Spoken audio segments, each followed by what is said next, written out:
पापा हम पास हो गए नहीं। तू पास हो गई? अरे ये बूढ़ा भगत, आज तक हमारी बेटी पास हो गई। भैया हमारी बेटी पास हो गई। प्रणाम चाचा। खुश रह। ए अशोक भैया, हमारी बेटी पास हो गई लो। बड़ी खुशी की बात है। ए तपेश्वर बाबू, हमारी बेटी पास हो गई। ला बेटी। ए रामू भैया, हमारी बेटी पास हो गई लो। हे लाल बहादुर भैया, हमारी बेटी पास हो गई लो। अरे बहुत बढ़िया बात है भाई। ए रजिंदर भैया, हमारी बेटी पास हो गई। काटे काका, हमारी बेटी पास हो गई। ए राज बहादुर भैया, आज सबके चाय पिया हुआ, हमारी बेटी पास हो गई भैया। ए जगमोहन चाचा, हमारी बेटी पास हो गई। ए धर्मेंद्र बाबू, हमारी बेटी पास हो गई। ए दिलीप बाबू, पास हो गई हमारी बेटी। एक किधर काका, हमारी बेटी पास हो गई। एक महीना भैया, हमारी बेटी पास हो गई। अरे जवान के नाम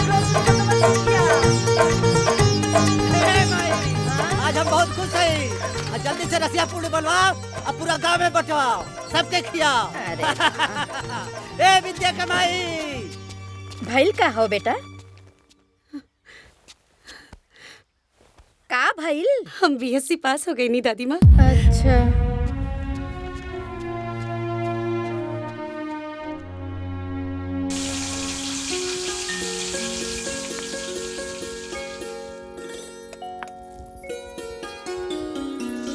एगो दे बेटी। एक चाचा जी बच्चू, सब्जी बहुत बढ़िया बनल बा ना? हाँ बहुत बढ़िया भैया।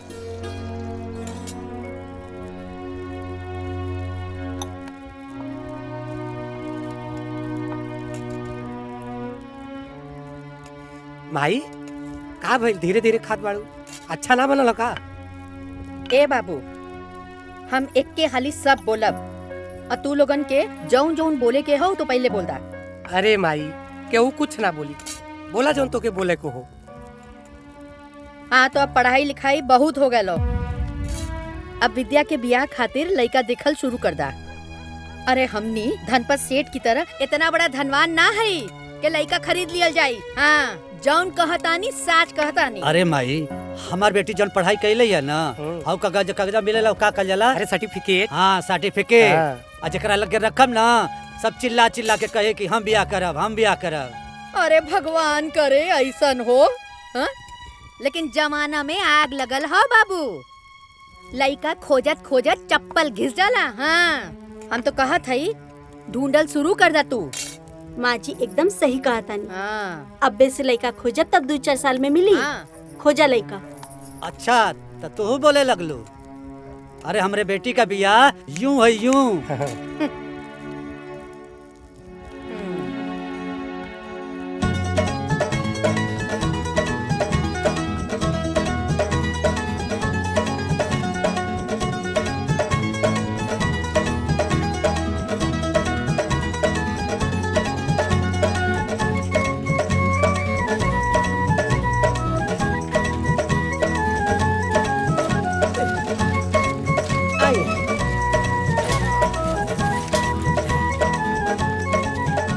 ए बड़का भैया, हमार जानल पहचानल घर बा, पार्टी एकदम तगड़ा बा, समझली? और लइका बा कंप्यूटर के कोर्स करेला, कौन और जगह जाए जरूरत नहीं खे, समझली? एकदम खुल के बात करी। आई आई भैया। हाँ के? अरे प्रणाम प्रणाम प्रणाम। आई आई आई दे तनी कुर्सी बैठी। बैठल जा बैठल जा बैठल जा। चलो बैठा बैठी बैठा। आई। आवा ला ला। अरे हरिया तनी चाय पानी ले आवो। बताई जी, यहाँ कहीं गोपाल बाबू और बच्चू बाबू हमार जीजा जी, अरे यहाँ के दोस्त है और हमरा के जनते बानी।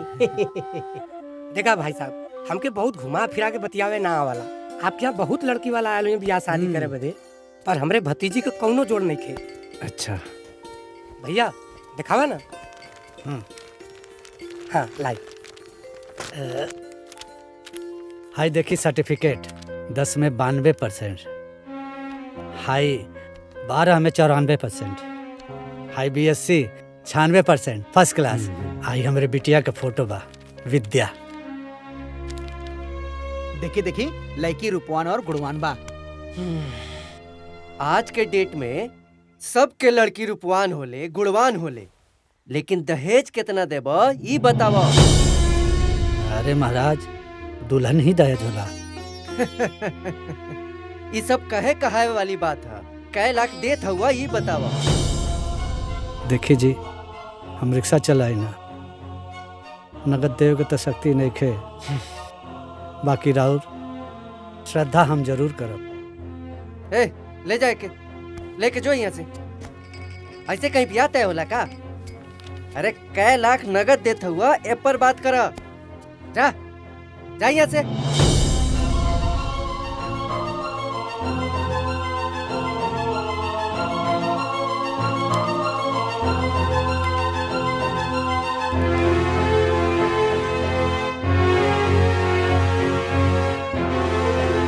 का सोचा तारा? जा।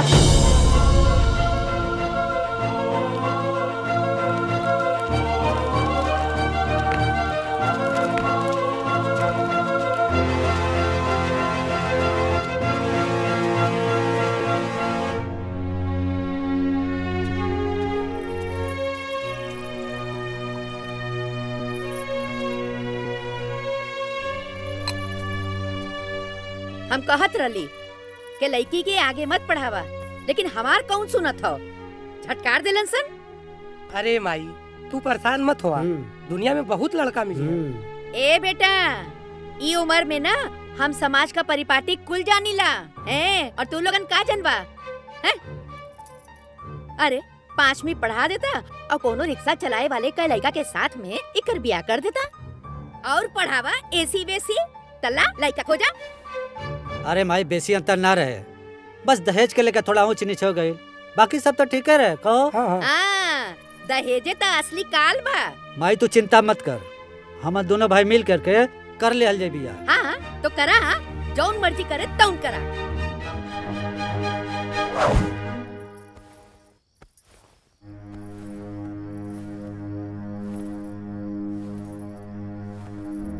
सुननी हो का कहत रहना बड़कू जाना?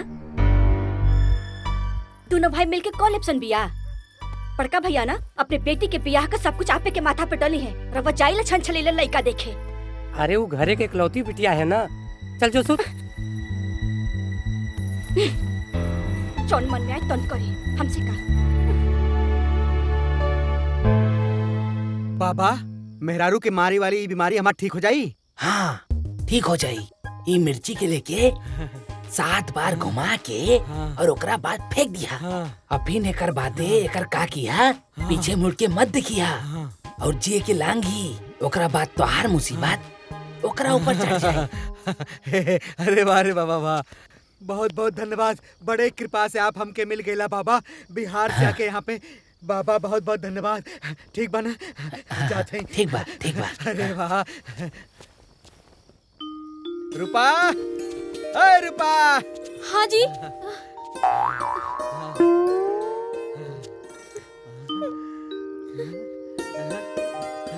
अरे बाबा जी के टुटका काम आ गल, हमारी बीमारी ठीक हो गल। ना मारी हमके ना मारा, खाली प्यार करा। प्यार करब। हाँ, प्यार करा। अच्छा। हाँ, सुबह से लेके रात तक, रात से लेके सुबह तक प्यार करब।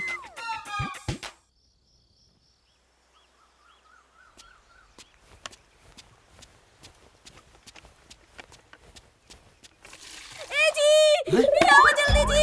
अरे अब का हो गल भाई? रुका देखी। यहाँ देखा काका फेकल बाजी। कहाँ देखा? अरे यहाँ का कर खाती आइल रहलू? कचरा फेंके। अरे कचरा फेंके क्या कोनो जगह ना रहल का? अरे तोहे कितना बार मना कैली? का जरूरत रहे वहाँ कूड़ा फेंक लेगा? अरे झाड़ू पोछा के लिए हो तू, जाके नाश्ता पानी ये सब कुछ बनौले हो तू, बिना मतलब के तू अपन कूड़ा पे। अरे कौन जरूरत रहे तो सुबह सुबह नाश्ता बनौले का? हम रोटी सब्जी बना दे वही बतावा, बिना मतलब का है? ऐसा कौन जरूरत रहा है?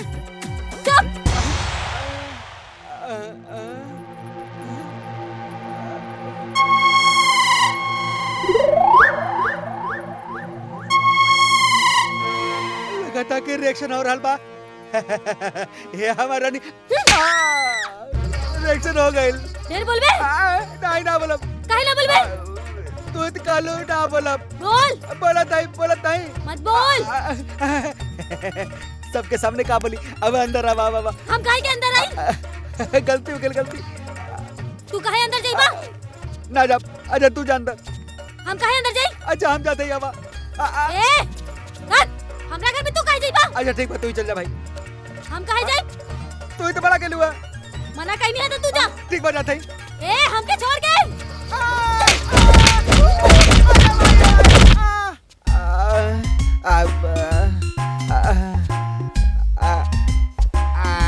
बाबू बाबू, अरे बाप रे बाप, अरे ट्रकवा कहाँ खो जा? अरे माई रे माई, अरे माई ऐसन करनी, ऐसन मरनी, जैसे करनी वैसे भोग पावा, लात खा के फिर तू पछतावा। ए बाबू, लगत है पूरा जिंदगी मेहरारू के लात खाते जाई। अरे बाप रे बाप, अरे माई रे माई, बच्ची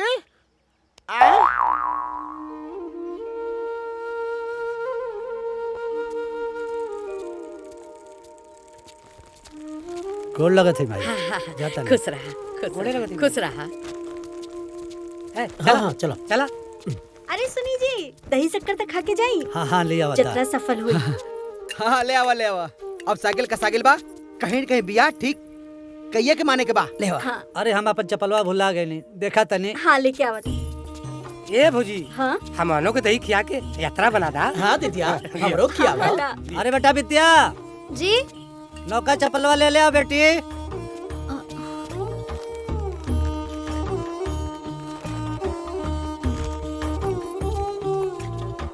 हाँ ले आओ बेटी। दा ली। अरे देवी माँ का कृपा रहे कि शादी ब्याह सब अच्छे से पक्का हो जाए। न तो कहल जाला कि बेटी का बिया पक्का करे में बाप का चप्पल किया जाला। अरे अम्मा जी, सब सब बोली ना। अरे माई तू भी कुछ भी बोले ली ना, सब बढ़िया हो गए। चला चला चला लो।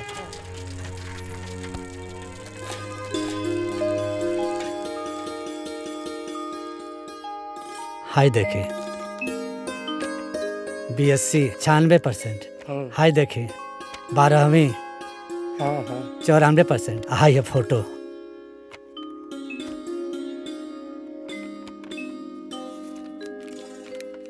ये मार्कशीट और नंबर से हमरा के कोनो मतलब नहीं खे। ये बतावा माल कितना देबा? माल देखी हम गरीब आदमी है, रिक्शा चलाई ना, लेकिन कुछ न कुछ तो करबे करब अपनी बिटिया खातिर। जब औकात नहीं बते मर्दवा काहे आ गइला? भैया जा यहाँ से।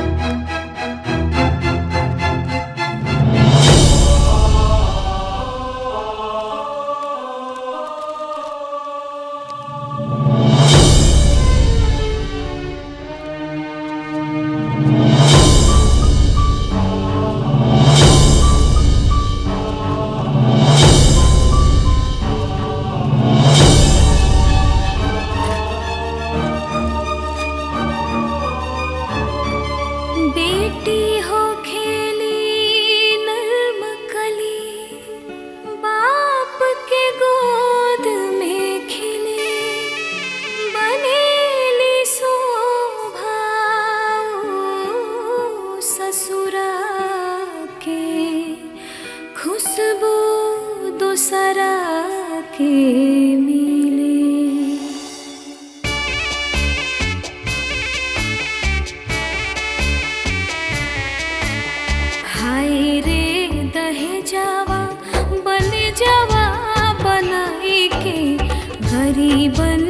छतिया पे छुरिया चलाई के जिंदगी के राह दो सवार हो गई आज बिटिया रे। काहे भाला सिरावा के भार हो गई आज बिटिया रे। काहे भाला सिरावा के भार हो गई। पागल हुआ तारा जैसन लड़की के साथ अपना लड़का के शादी कराए। निकल निकल निकल। द्वारे द्वारे जोगिए गो फेरा देला जैसे बाप बहू रहवा द्वारे द्वारे घूमे होइसे। बेटी वाला घोड़ावा पगड़ी झुकावे बेटा वाला सोझ मुँह नहीं बतियावे। लक्ष्मी दहेज के शिकार हो गई आज बिटिया रे। काहे भला सिरावा के भार हो गई आज बिटिया रे। काहे भला सिरावा के भार हो गई।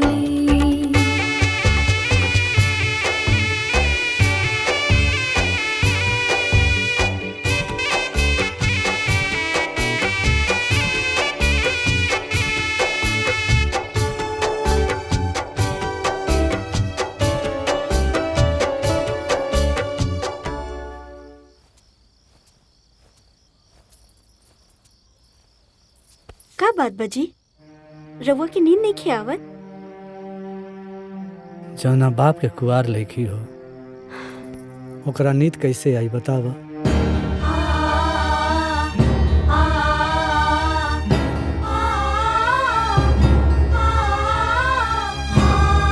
रवा सुत जाए, सवेरे बिहाने लइका देखे जाए के बानू।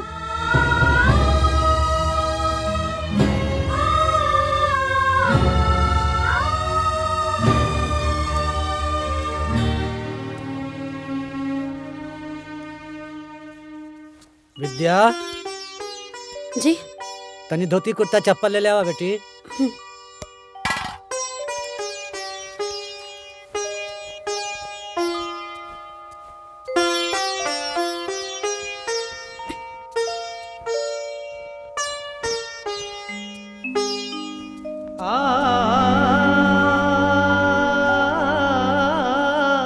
कहल जाला कि बेटी का बिया पक्का करे में बाप का चप्पल किया जाला।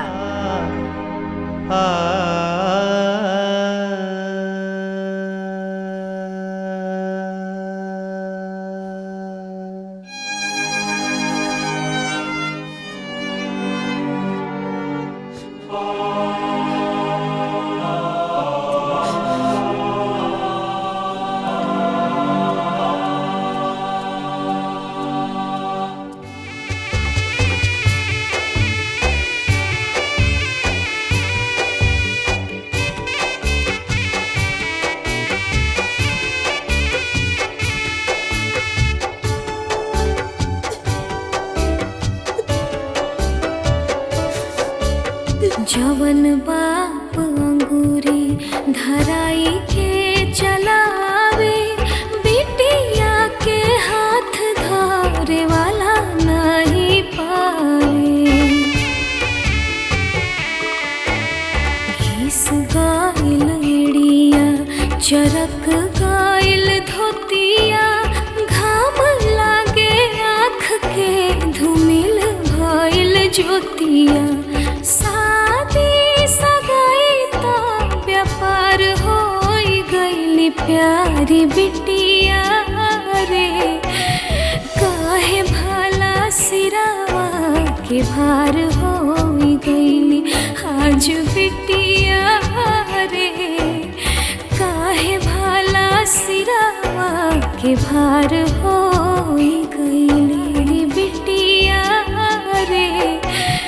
काहे भला सिरावा के भार होई गईली आज बिटिया रे काहे भाला सिरावा के भार होई गईली।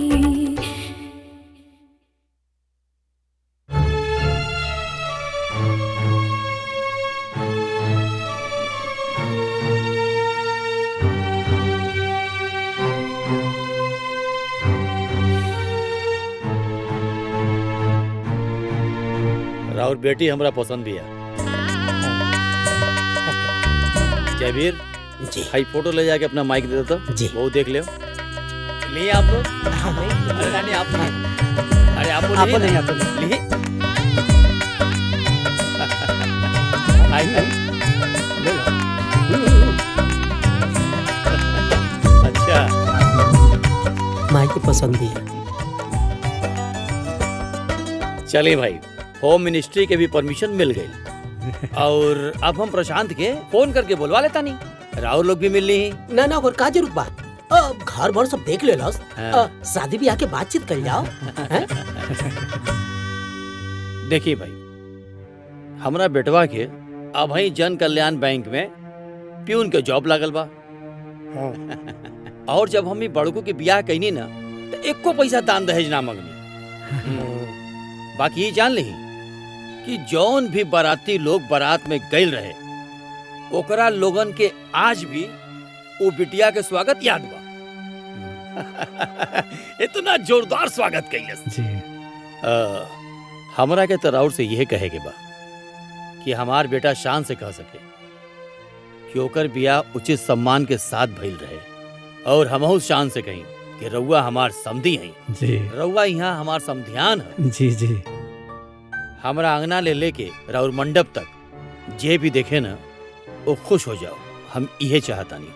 हमार एके बिटिया भी है। अच्छा अच्छा स्वागत में कोनो कमी ना रखब। बस बारात लेके पहुंच जाए। हाँ।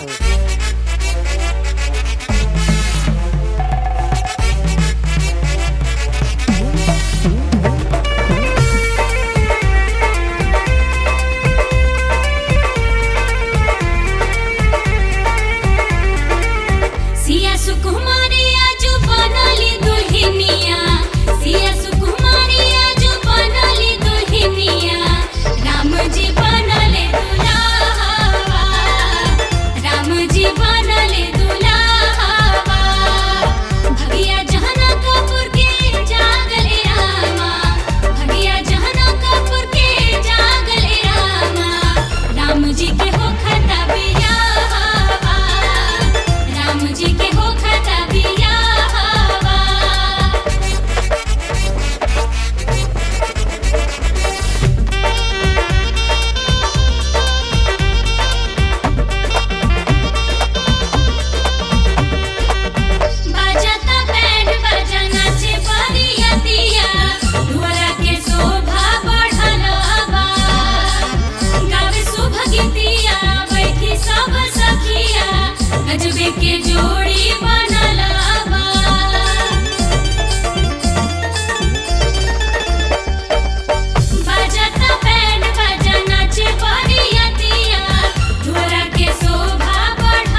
के गोपाल बाबू। वाह गोपाल बाबू वाह, हमरे बेटा के चानी के सिकरी पहना उतारा। बारातियन के स्वागत में तू लड्डू से पानी पिया उतारा, छेना नहीं करे। अरे अरे हम ना जनली के इंसान इतना बड़का भिखारी होई। अब दहेज ना मंगनी देकर का मतलब, तो कुछ होना देबा। रुपया पैसा तो छोड़ा, अरे कम से कम हमरा प्रतिष्ठा के मुताबिक तो तोके गहना गुड़िया तो देवे के चाहिए। बाहर तो ये सुने में आवता कि जौन गहना तो अपना बिटिया के पहनीले बड़ा वो असली सोना ना है। अरे गोपाल बाबू, तू तो हमार प्रतिष्ठा पूरे समाज में मिट्टी में मिला देला।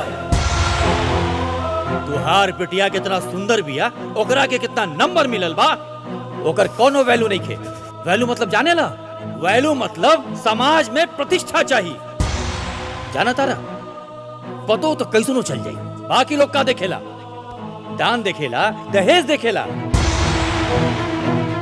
अरे जब तुहारा औकात ना रहल तो काहे हमरे दुआरी पर अइला। एक बात कान खोल के सुन लो गोपाल बाबू कि भिखारी के दामाद भिखारी होला।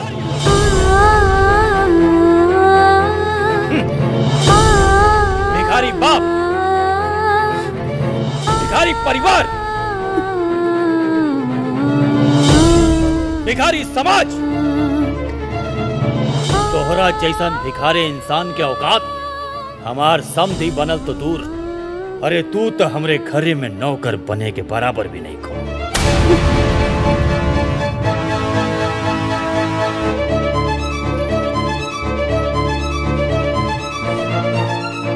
चल चलो जल्दी चल। सब्जी भाई रुकी, अरे छोड़ा नहीं, सब रोवे का ड्रामा। सब्जी भाई धोखेबाज कहीं का। सब्जी भाई, हमारी बेटी की जिंदगी बर्बाद हो जाए। सब्जी भाई चले भाई गाड़ी में, सब्जी भाई रुक बैठ गाड़ी में जल्दी। बेटी की जिंदगी बर्बाद हो जाए। इस आदमी बात छोड़ी सब्जी भाई। चल ड्राइवर।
पापा, बड़का पापा, बाहर केहू आइल बा।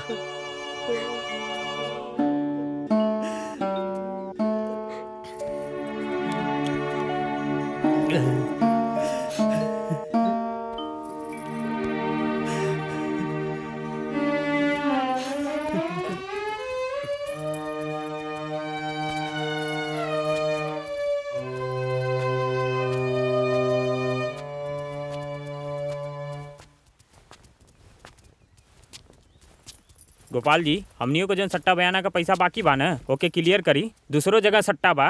देखी अब रात वाली बात है, जानते बानी बारात वापस चल गई। हाँ, बारात वापस चल गई तो चल गई, हमार टेंट तो खड़े ना बा महाराज। हम अब आप लोग के कैसे समझाई, सब माटी हो गई। अरे मर्दे, का मजाक करत रहा? खाना केहू खाए चाहे ना खाए, हम तो बनोले बानी ना। और हमार रात भर जनरेटर हमार चलल है, ओमन डीजल पड़ेला, जवन डीजल ना पैसा कावेला। देखी अभी हम आप लोग के सट्टा के बकाया देवे के स्थिति में ना आई। बड़ा बेशरम आदमी बाड़ा महाराज तू था। हाँ, 40,000 का सट्टा है और कहा तारा की देवे की स्थिति में नहीं के हम। अरे शादी करे से पहले सोचे के चाहिए ना कि हमार कितना औकात बा, और चल देहले शादी करे। जब औकाते न रहा तो काहे कैला? अरे भाई साहब, आप तो ऐसा बात करते हुआ जैसे काले हम लोग घर छोड़ के भाग जाए। ठीक है बड़ो तारा मर्दे, हौ जोन ब्याज पे रुपया ले बाड़ा ना, हमरा आ जाए चाहे पूरा मूलधन। अरे आपके तो ब्याज मिला था ना। एक कौन मतलब भइल बा? कल के दुनिया छोड़ के चल जाइए तो पैसवा के तू देबो। देखा भैया, देखा सुना, अब हम तो हम लोग हमके मारू देबा ना, तब हम कुछ न कर पाए, मजबूर बानी। बाकी आप लोग से 1 महीना का मोहलत मांगता नहीं, हम एक पैसा आप लोग का चुका दे, हमके दे दी। 1 महीना से 1 दिन भी बेसी भइल ना तो 1 मिनट ना लगी बेइज्जत करे में हमरा के, बुझला? पूरा इज्जत ले भी तब। चला, दिमाग खराब हो गए, सम्मान दे। हाँ सेठ, एकदम सही कहा तारा। देखला बेटा, इहे दुनिया हो। अरे तू एकर पढ़ाई में जितना पैसा तू खर्चा कैला, अगर उनमें से 2 पैसा बचा करके दहेज में मोटरसाइकिल अगर दे देले रहता ना तो ये अनपढ़े रहत, लेकिन एकरा के गाड़ी का कबारे में बैठा के ले जातन सन। अरे आज के युग में भी लड़की का डिग्री का कौनो महत्व नहीं खे, जौन होके के रल हो गइल। तो हार मान सम्मान तो कुल मट्टी में मिला देलस ना तो हार डिग्री वाली बिटिया, और वो डिग्री लेके का करी? तो हार मान सम्मान वापस कर दे का?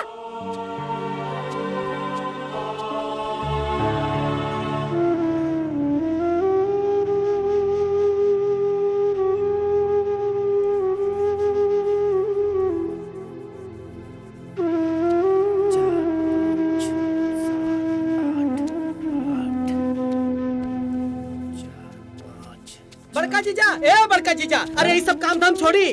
अरे एगो हम बहुत बढ़िया खुशखबरी लेके आयल बानी।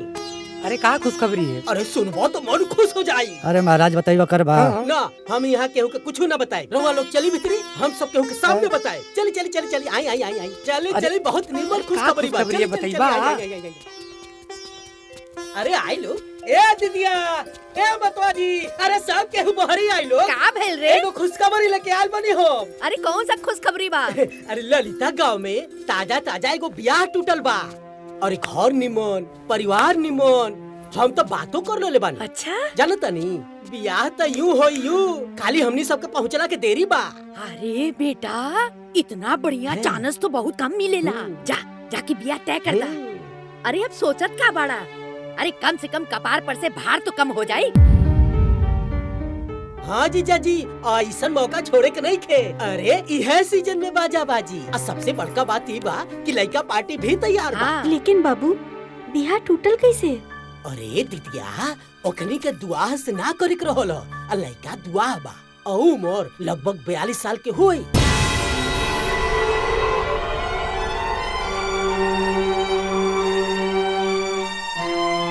42 साल के दुआ से हम अपने बेटी का ब्याह ना करब।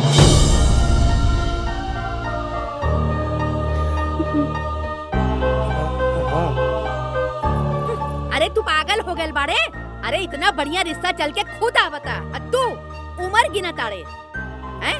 अभी इतना समस्या भइला। अरे 1-2 साल के बाद में एकरा के दुआ हो न पूछी। वाह दादी, अब हम रउआ खातिर इतना बड़का बोझ हो गई नी कि रउआ ही कुल सोचता नी। ए बाबूनी, ई पढ़ाई लिखाई कुछो ना होखेला। अपन बाप का बेइज्जती भुला गइलू का? आय, अरे तू का चाहता रू कि तोहार बाप तोहार बिया का चिंता में फांसी लगा कर मर जाए का? आय, अरे ई पगला तोहरा के पढ़ाई ना करेले था, ई अपन मौत के रास्ता तैयार कइले था। बस करी दादी, बस करी। अरे हमू भगवाने के दिहल औलाद हई, और वो एगो बेटी हई जेकरा की पूरी दुनिया में घर के लक्ष्मी कहल जाला।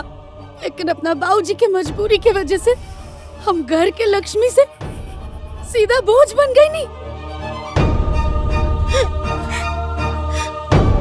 ऐसा कौन गलती कैले बड़े पापा? हाँ? बस हमरा के पढ़ा लिखा दिया ले ही है ना।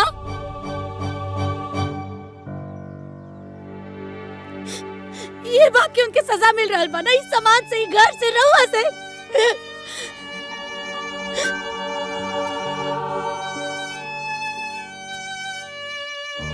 बाबूजी, रहुआ हमेशा दुनिया के परवाह कैले बिना हमरा के पढ़ौनी लिखौनी यहाँ तक पहुँचौनी। अरे इतना तक क्यों पिता अपना बेटा खातिर भी ना करे जितना रहुआ अपना बेटी खातिर कहनी। बस एक बेर और भरोसा करी पापा, एक बेर और। बस हमके एक मौका चाहिए। हम आगे पढ़ल चाहता नहीं पापा। हम पढ़ लिख के इतना सक्षम बनल चाहता नहीं, इतना सक्षम बनल चाहता नहीं कि सब लोग के बताएं। अगर हमारे बाबूजी बचपन से लेके आज ले हमारे दहेज इकट्ठा कैला के बजाय हमरा के शिक्षित बनौले तो वो बहुत सही कैले। हम इतना काबिल बनल चाहता नहीं बाबूजी कि हमारे बाबूजी के दूल्हा खोजे खातिर दूसरे लोग के पास जाने की जरूरत ना पड़े। दुनिया भर के लोग रिश्ता लेके हमारे बाबूजी के द्वार पर आए। बस इतना ही सक्षम बने के बाप के।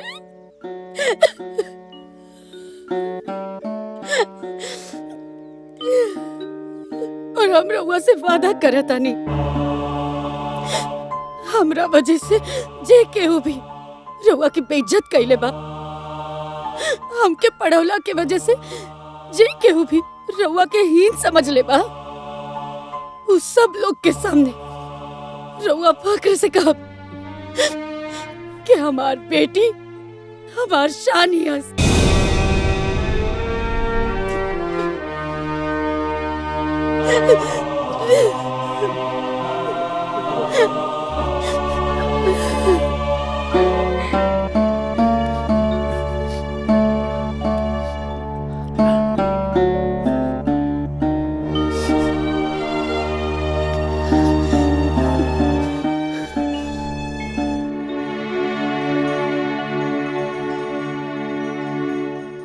बताई अम्मा जी, कितना बढ़िया रिश्ता आयल रहल।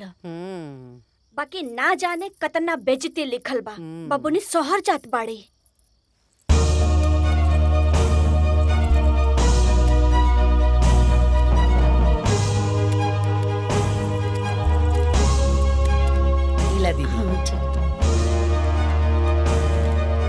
बेटी कह देली, अब आप हम यहाँ मिला देल।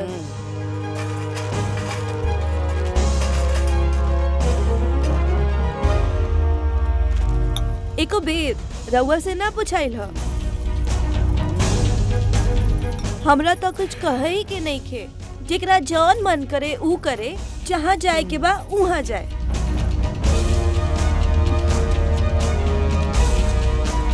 अब भगवान जाने का हुई।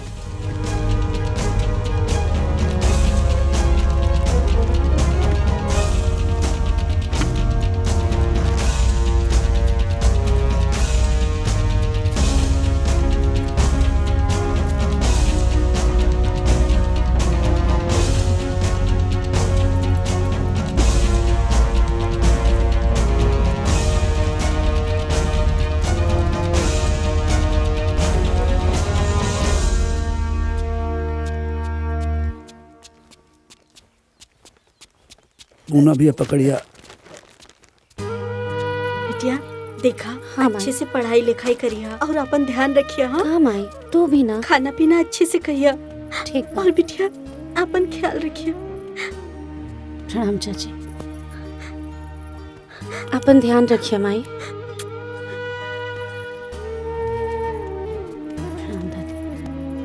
बेटी, तोर बाप तोरा के कमा कमा के पढ़ौले साव।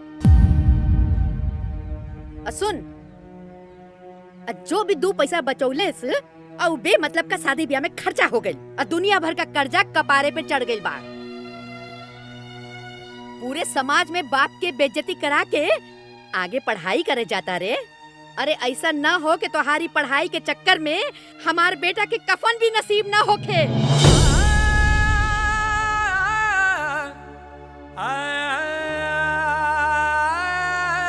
ओकरा के कफन खातिर भी हमने के दोसर के आगे हाथ फैलावे के पड़े।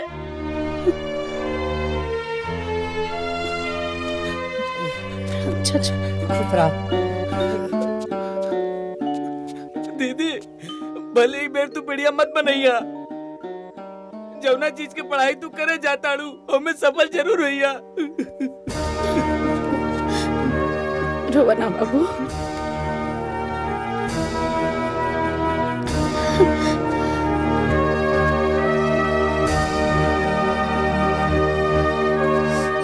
रोवा मत।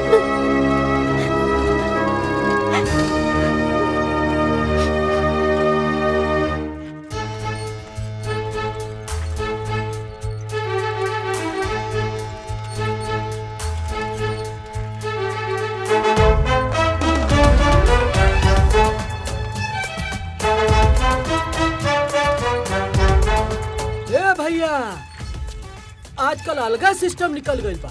ये देखो मार्कशीट और सर्टिफिकेट दिखा के भी आता है कल जाता।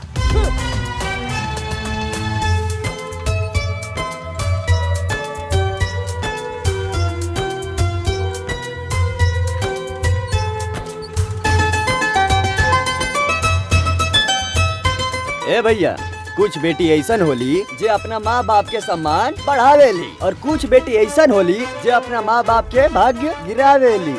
इनकरा जैसा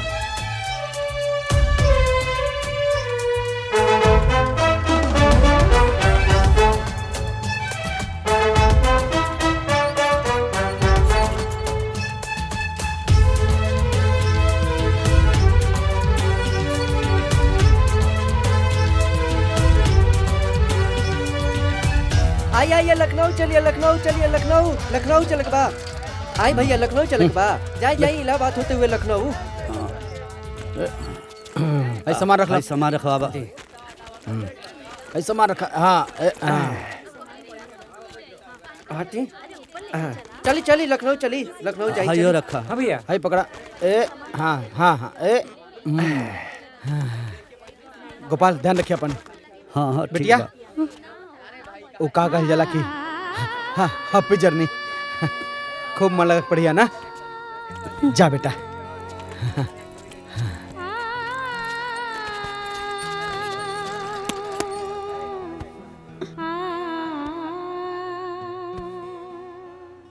ए छोटू यहाँ आओ।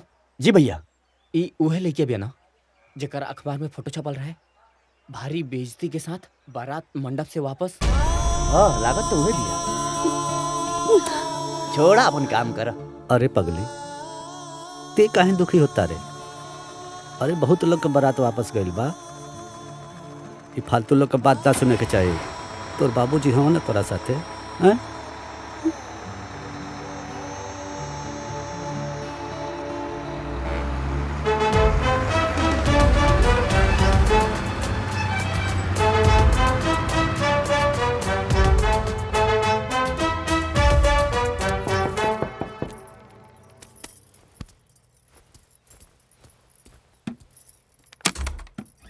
अरे विद्या आवा। हाय दी चाचा। अल्लाह बैठी चाचा।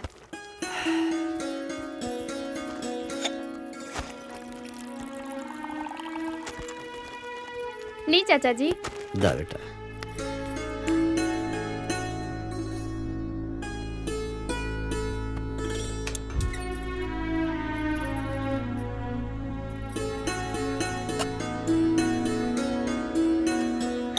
बेटी हम जाते हैं। अरे चाचा जी चाय बनाओ तनी, चाय पी के जाइए। ना बेटा लेट हो जाए और रात हो जाए। हाय ला।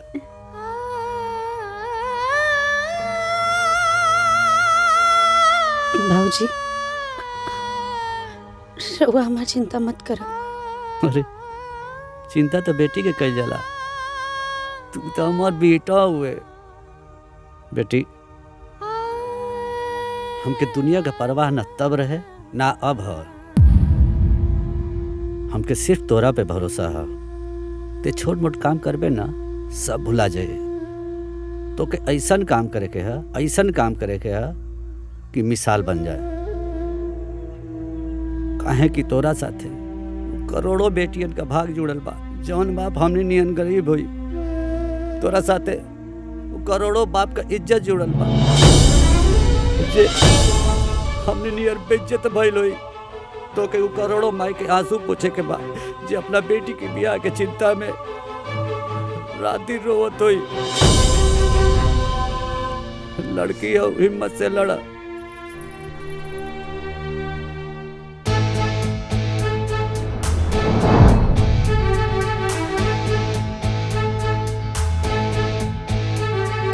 सब अरमान के पंख लगा लो, खुद यापन सम्मान बचा लो। अरे सब अरमान के पंख लगा लो, खुद यापन सम्मान बचा लो। खुद के लड़ाई लड़े के बाटे गफलत में न पड़ा। तू लड़की हाउ लड़ा आगे बढ़ा। तू लड़की हाउ लड़ा आगे बढ़ा।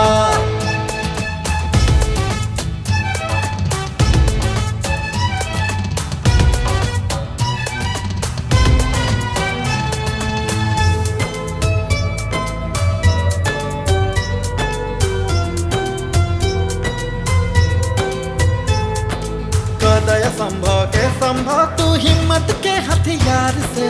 हार के आगे जीत हो खेला हारा न कबो हार से। तू अखियन के नींद भगा दो, नहीं चेतना दिल में जगा दो। जीवन के एगो लक्ष्य बना के मंजिल ऊपर चढ़ा। तू लड़की हाउ लड़ा आगे बढ़ा। तू लड़की हाउ लड़ा आगे बढ़ा।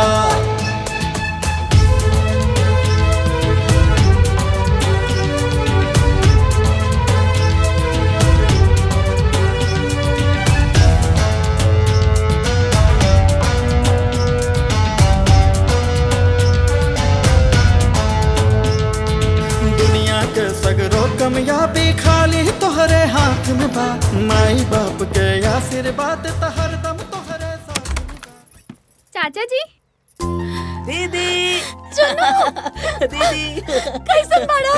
हम बढ़िया दीदी। बाबूजी खुश रह बेटी। प्रणाम बाबूजी। दीदी तोरा के पता बा हम बाबूजी से बहुत जिद करनी तब हमके लिया के यहाँ। अच्छा कैला। घरों में का बाटे चाचा जी बताई? मैं गोजिया और अचार देले बाटी तो अच्छा बा। चाची तो हम लोग खातिर। बैठी ना बाबूजी बैठी। चलो बैठा। हाँ।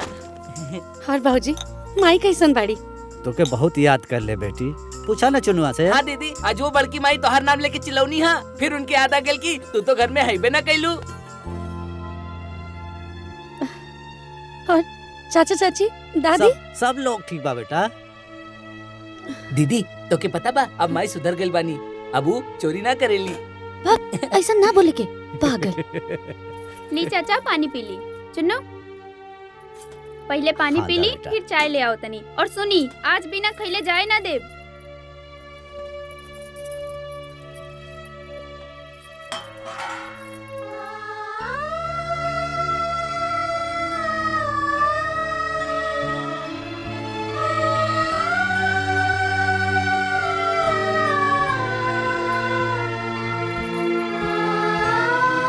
बाबूजी रहुआ कैसन बानी? देख देख हम तो एकदम फिट बानी।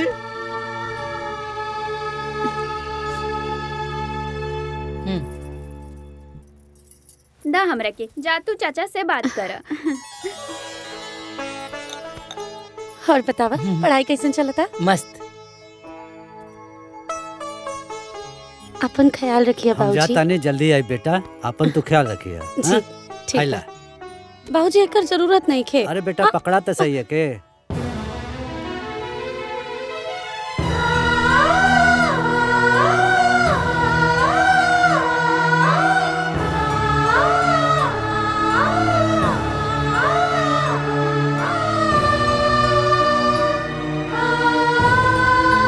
खुश रहो। हाँ बाबूजी।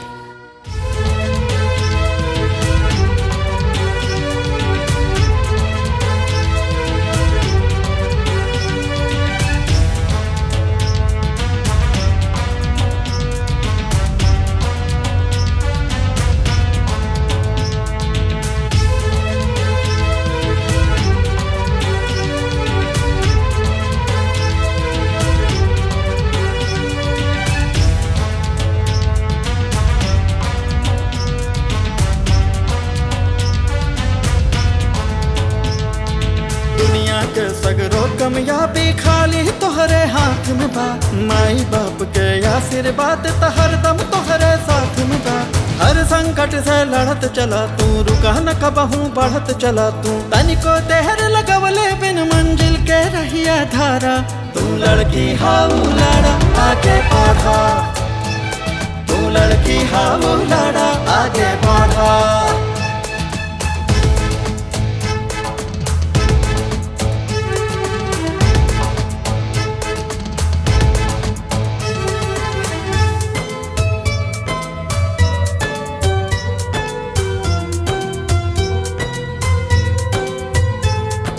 करम वीर जे रहेला वो तूफान से भी लड़ जाला हो।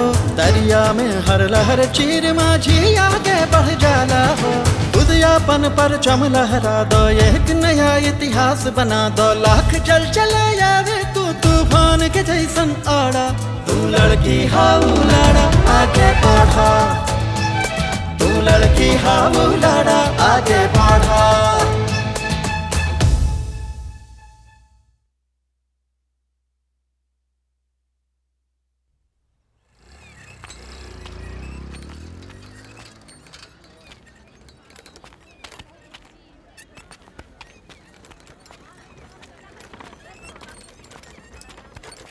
हाँ सर, हम यहाँ पे पहुँच गए हैं। अभी थोड़ी देर में वो आने वाली है। अच्छा।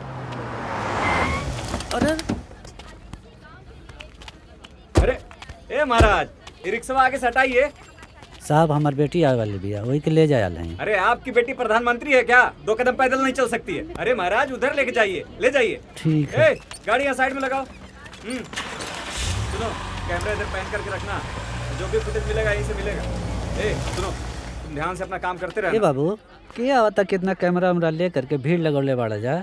अरे चाचा, एगो लड़की यहवे कोनो गांव के हिया, जौन बहुत बड़का परीक्षा IAS टॉप कैले बिया। अच्छा, हमरो बेटी आवत है, वो शहर में पढ़े ले। अरे महाराज, पढ़े खातिर त दुनिया भर के बेटी पढ़त रही सन, लेकिन ई लड़की के तो बातें अलग बा। अब दिमाग मत खराब कर, हमनी के वही के कवर करे आइल बनी सन। चाचा तू जा अपन काम कर, बस आवे के टाइम आ गइल बा।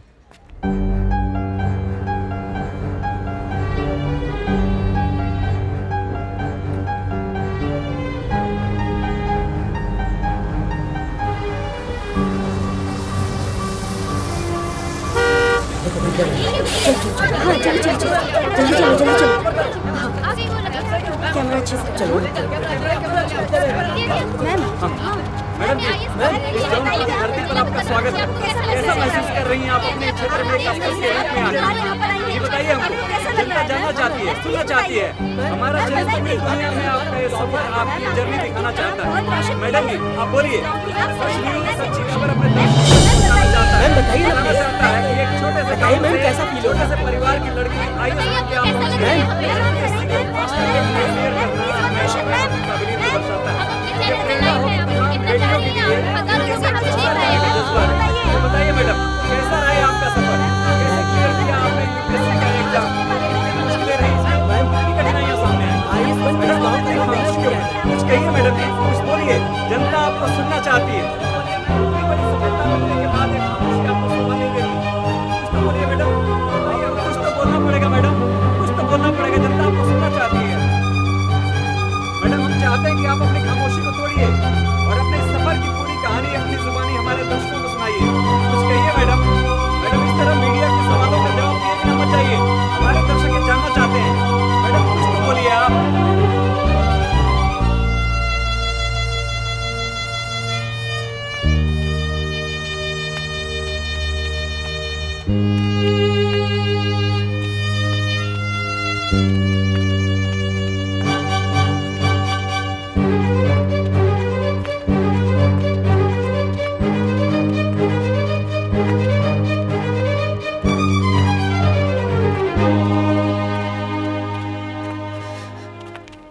प्रणाम बाबूजी।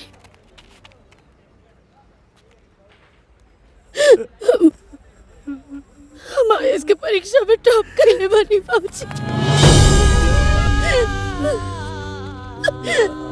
बेटी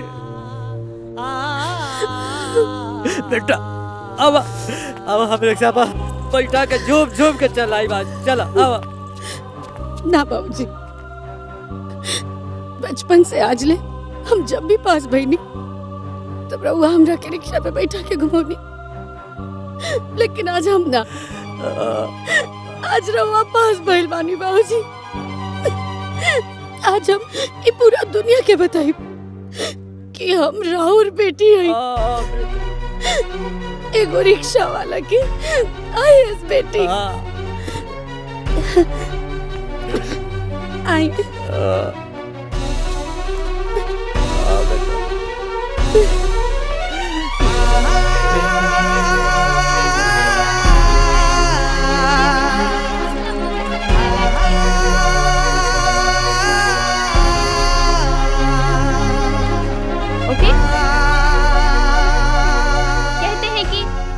डर के नौका पार नहीं होती और कोशिश करने वालों की कभी हार नहीं होती।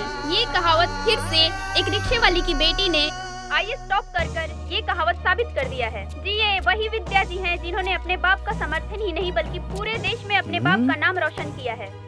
किसने सोचा था कि 1 साल पहले जिस लड़की की शादी टूटने की खबर सुर्खियां बनी हुई थी, ठीक 1 साल बाद आईएएस बनने की खबर सुर्खियां बनी। विद्या ने जो मुकाम हासिल किया है वो हमेशा याद रहेगा। जिस रिक्शे पे इनके पिताजी इन्हें बिठाकर घुमाया करते थे, आज उसी रिक्शा पर विद्या जी आज अपने पिता को बिठाकर घुमा रही है। हमें फक्र होना चाहिए अपने इस देश की बेटी पर जिन्होंने देखा तारू हो लड़ते हुए ये मुकाम हासिल और ये तो उहे लड़की है बिया जेकरा से कि हमनी के बियाहवा तोड़ देनी जा।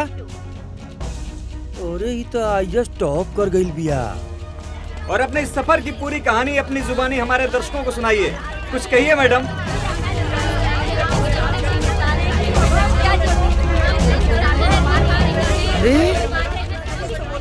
विद्या बिटिया रिक्शा चलावती है।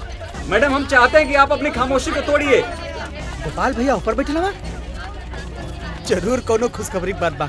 आप आईएएस बनने के बाद पहली बार यहाँ पर आई हैं। आपको कैसा लग रहा है मैम? मैम प्लीज बताइए। मैम बताएंगी? अरे वाह बिटिया रानी वाह। प्रणाम चाचा जी। खुश रह बेटा खुश रह। अरे भाई गोपाल भाई बहुत बहुत बधाई हो। बुंदा भगत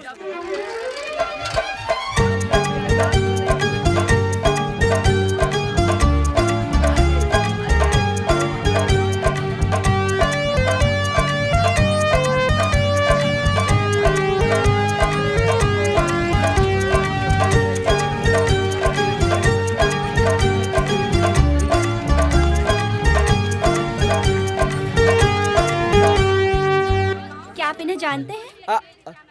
जानते नहीं पहचानते भी हैं। अरे हमारी बिटिया है गोपाल भैया, इसी की ब्याह खोजते खोजते उनका चप्पलवा खिया गया था। हाँ अच्छा। और जिन लोगों ने रिश्ता तोड़ा है ना, आज उनके मुख पे कालिक पोती हमारी बिटिया ने। और जब स्कूल जा रही थी कॉलेज, हमारा सिनेमा चौड़ा होके बम बम हो गया था कि हमारी बिटिया है। विद्या जी, पहले आपके पिताजी आपको बिठा के घुमाया करते थे, अब आप अपने पिताजी को बिठा के घुमा रही हैं, आपको कैसा लग रहा है? बताइए विद्या जी, बताइए।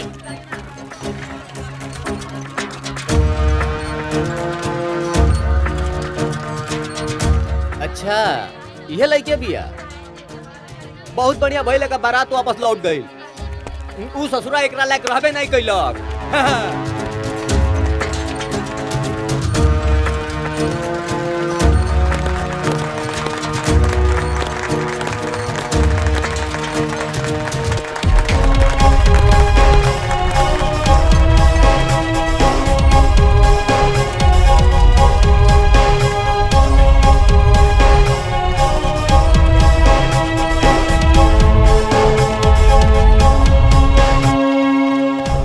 भाई रिक्शा वाले की बेटी तक कमाल कर गई।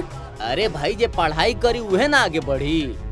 अरे भैया आज हमरा यकीन हो गए, चाहे रिक्शा वाले की बेटी हो या चाय वाला के, लड़की के पढ़ाए के चाहिए। अब हम अपना लड़की के पढ़ाई में लिखाए अफसर ही बनाए।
वो अपने देश वालों को क्या कहना चाहती अरे है? भैया मार्कशीट और सर्टिफिकेट के वैल्यू जानी ना जे देखी उस सरवन के औकाते न रहे एकरा से ब्याह करे के।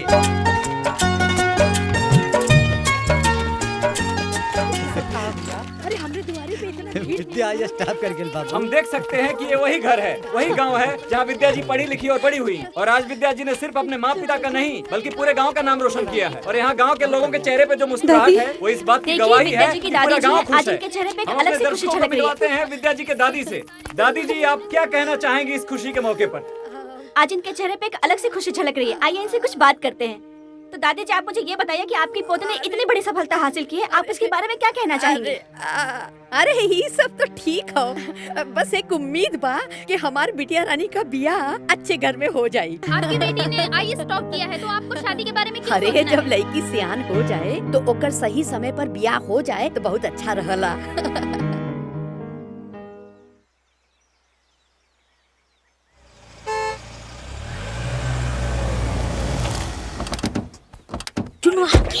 अरे ई ओए अवन जिससे विद्या दीदी की शादी टूटल रहे। अरे प्रणाम माता जी, प्रणाम प्रणाम। आप देखिए ना आज कितना शुभ दिन बा कि हमार होखे वाली पतो आईएएस बन गई। जानत नहीं हम कि हमार पतो हीरा हो चमकबे कोरी। आ देखी चमक गईल। देखी अब ना हम अपना पतो के बड़ा धूमधाम से ले जाए बदे पूरा तैयारी करके आइल बानी। अच्छा अच्छा बैठी, हम गोपाल के बुला के आवत। जाई जाई गोपाल, जल्दी। ए गोपाल, अरे गोपाल। जय हो भगवान, भगवान गलती माफ करा। बड़के पापा जी जे लोग दीदी के बारात वापस लेकर रहले वो लोग फिर से आइल बाड़े। अरे बेटा भगवान बनवास से आ गए रे। हाँ अरे उन लोग खुद चल कर आए लवन। अरे बेटा बाहर बारात उरात सब तैयारी करके आए लवन। ए बेटा बस जल्दी से तय सब करके हमार बिटिया का ये साल ब्याह कर दा। हाँ चलो बच्ची। बाबूजी रुकी, का भेल बेटी? हमके कुछ बात करे के बा। आई त अंदर चलिए। का बात करे क्या? तोरा के मालूम बा? का बात बा? समझ नहीं क्या बता, समझ में नहीं क्या दीदी का बात बा? का बात बा बिटिया? अरे बात अरे का बा? 2 मिनट, बस 2 मिनट रुकिए। अरे का बताई?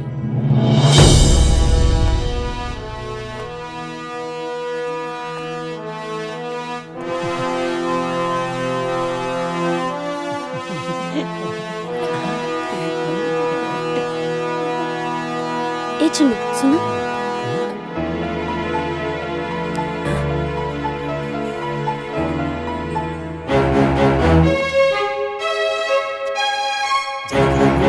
लेकर किस्मत कब बदल जाए की जानता।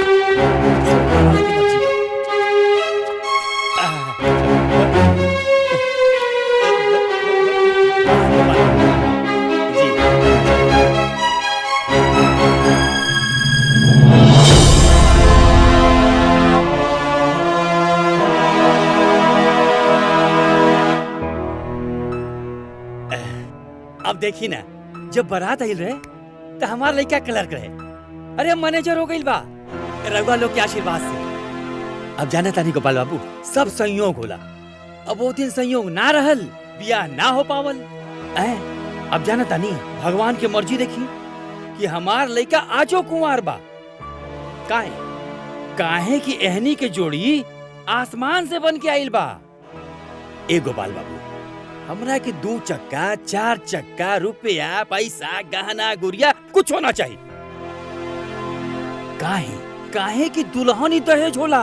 अब जब रउआ अपन लक्ष्मी हमरा के दे रहल बानी अब ऐसे बड़ संपत्ति का होला हो कि ना।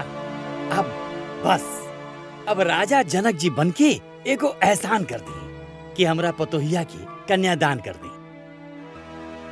दहेज कितना देबा? का और लड़की वाला दहेज मांगेला जी? इ तो लड़की के बेचला के बराबर भइल।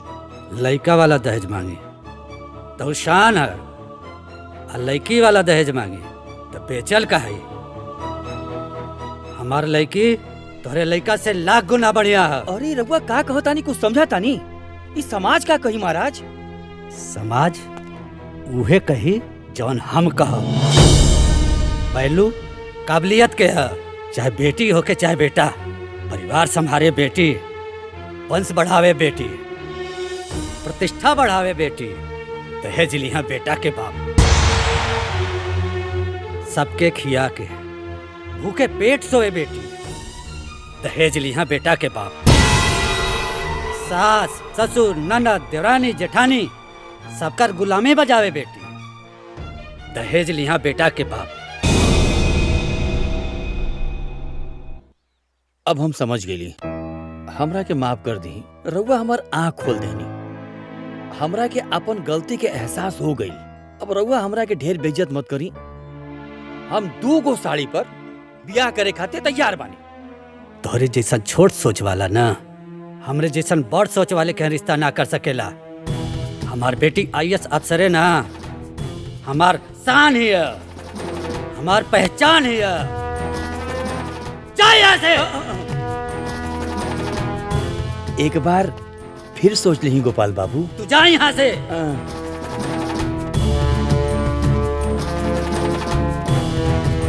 सुनी,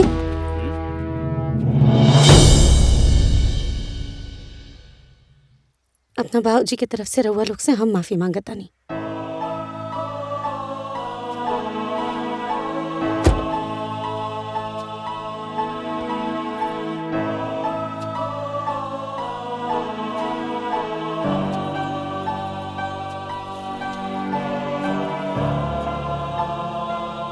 अपना बाबूजी की तरफ से हम आप लोग से माफी मांगल चाहता नहीं। हमरे बाबूजी रउआ लोग के नीचा ना दिखावल चाहत रहे, उ तो बस अपना बेटी के वैल्यू बतावल चाहत रहे। इनकर कोनो भी बात के घमंड मत समझब रउआ लोग। ये घमंड ना हो, एगो बेटी के पिता के मन में इतना साल से दबल गुस्सा और दुख है। सॉरी, रउआ लोग जाइए please. I am sorry.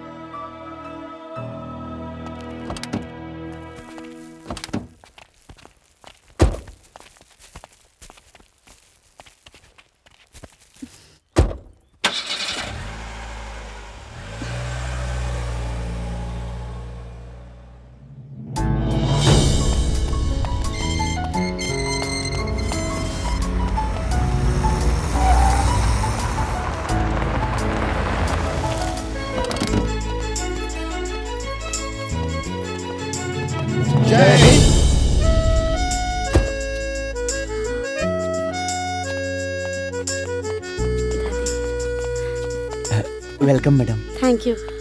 Mishra ji, tempo से सब सामान घर पर शिफ्ट करवा दीजिए। आई दादी, आई बाबूजी।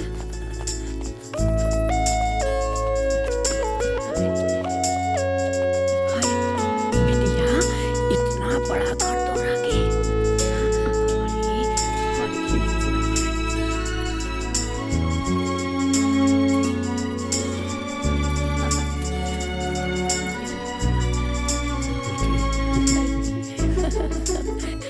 अरे बेटी, रहे खातिर इतना बड़ा घर।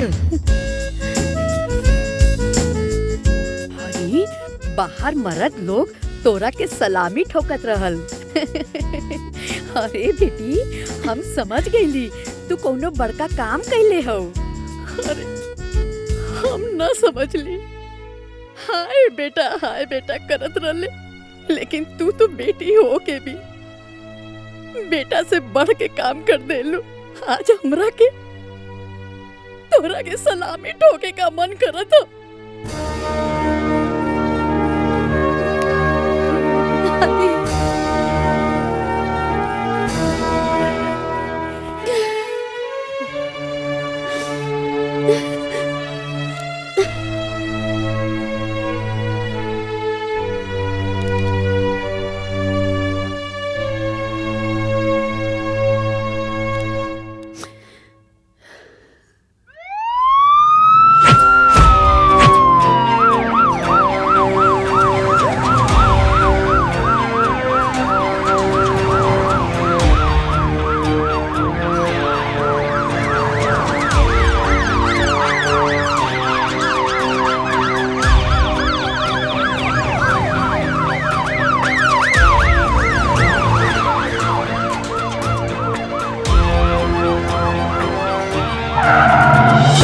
आप देख सकते हैं विद्या मैडम की गाड़ी हमारे सामने आके रुक रही है और हम अभी आप सबसे रूबरू करवाते हैं विद्या मैडम को।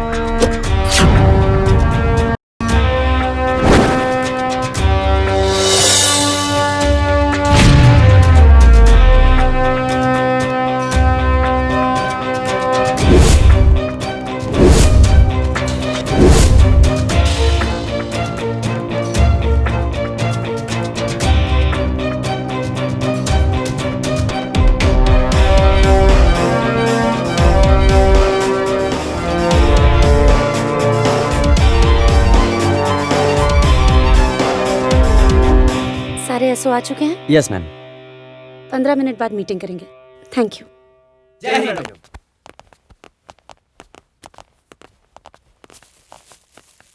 Thank you. पर्स जी। Thank you ma'am.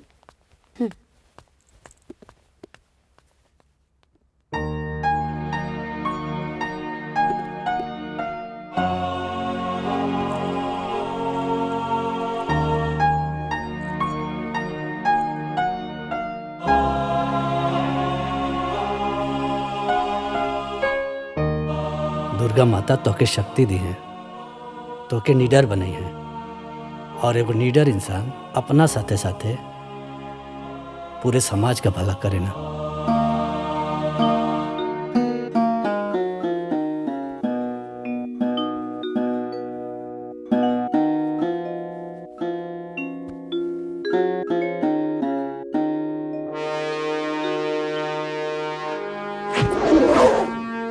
हमारे जिले को अच्छे से चलाने के लिए मुझे आप सबके सपोर्ट की जरूरत है। Yes madam. जिले के हर ब्लॉक में, हर गांव में होने वाली हर एक शादी में लेन देन की पूरी लिस्ट मुझे शादी से पहले चाहिए। अगर किसी भी सामान को देखकर ऐसा लगा कि दहेज लिया या दिया जा रहा है, तो दहेज लेने वाले और दहेज देने वाले दोनों के ऊपर सख्त कार्रवाई होनी चाहिए। और अगर किसी ने भी ये कार्रवाई करने में हिचकिचाहट की, तो उनके ऊपर सख्त से सख्त कार्रवाई मैं करूंगी। जी मैडम।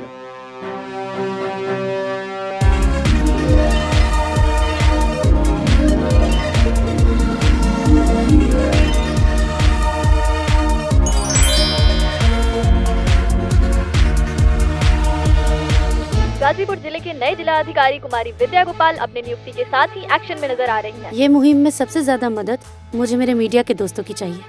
अगर आप लोग हमारा साथ देंगे तो हमारे जिले की कोई भी लड़की कभी भी दहेज की आग में नहीं जलेगी। Thank you. वर्षों से समाज के किसी कोने में उठा के फेंक दी गई सरकार की स्लोगन दुल्हन ही दहेज है, वो पूर्व जीवित करते हुए जमीनी स्तर पर उतारने के लिए कमर कस ली है। जिले में होने वाले हर शादियों का लेन देन का ब्यौरा थाने में देने का निर्देश जारी किया गया है। सरकार द्वारा बनाए गए कानून का उल्लंघन करने वालों पे उचित कार्रवाई करने का निर्देश दिया है। बेटी माँ बाप के दुख समझे ले, बेटी के पढ़ावा, आगे बढ़ावा, अफसर बनावा। वाह चाची वाह, दहेज लेवे वाला भी पकड़ाई और दहेज देवे वाला भी। हाँ बाबू। हाँ, अब तो दहेज लेवे वालन के खैर नहीं के। हाँ। देखा जयवीर, अब तो जे दहेज लेके ब्याह करी ना, ओके तो जेल जाए के पड़ी, और ना तो जिला छोड़े के पड़ी, ना तो ना केहू की छोड़ी ना। दहेज कम भइल बा। और जनता के लिए एक टेलीफोन नंबर जारी करते हुए पुलिस के साथ खुद विद्या गोपाल जी जीरो ग्राउंड पर उतर चुकी हैं। संजना जी, दिस इज करेस्पॉन्डेंट अमरीना। ये जो डीएम साहिबा ने कदम उठाया है वो काबिले तारीफ है।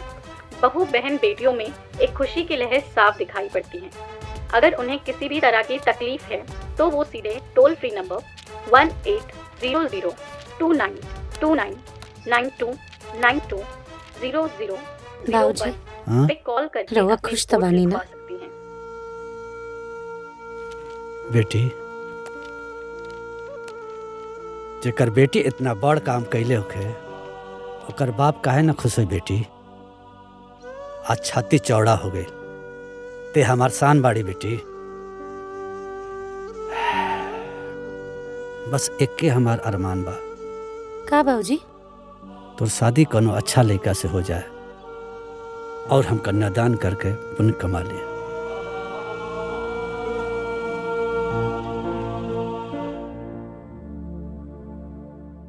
मम्मी। हाँ बेटा। मम्मी, आज दीदी ने हमारा एडमिशन ऐसा इंस्टीट्यूट में करा देली जहाँ बड़ा बड़ा घर के लड़का पढ़े ले। अच्छा। हाँ मम्मी, और वहाँ बहुत अच्छा पढ़ाई होला। अरे वाह बेटा। अच्छा पढ़ाई मतलब हमार अच्छा करियर बनी। मम्मी, एको बात कही। हाँ कहा ना। माई, एक समय रहे जब तू दीदी की एगो पेड़ा खातिर कितना कुछ कहत रहलू। आज उहे दीदी हमरा के एगो नया जीवन देले माई।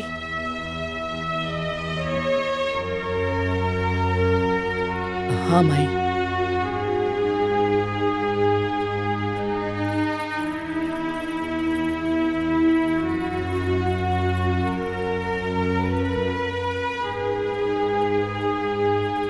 हमरा के माफ कर दे चाची। स्वार्थ के पर्दा हमारे आँख पे पड़ गए रहे बबनी। तू चिनुआ के नया जिंदगी दे दिहलू। अभी पर्दा आँख से हट गइल बा। तो ये घर के बेटी ना अनमोल रतन बाड़ू। हमसे बहुत बड़ गलती हो गई बबनी। अरे हमरा के माफ कर दे चाची। प्लीज शांत हो जाए रहुआ, शांत हो जाए।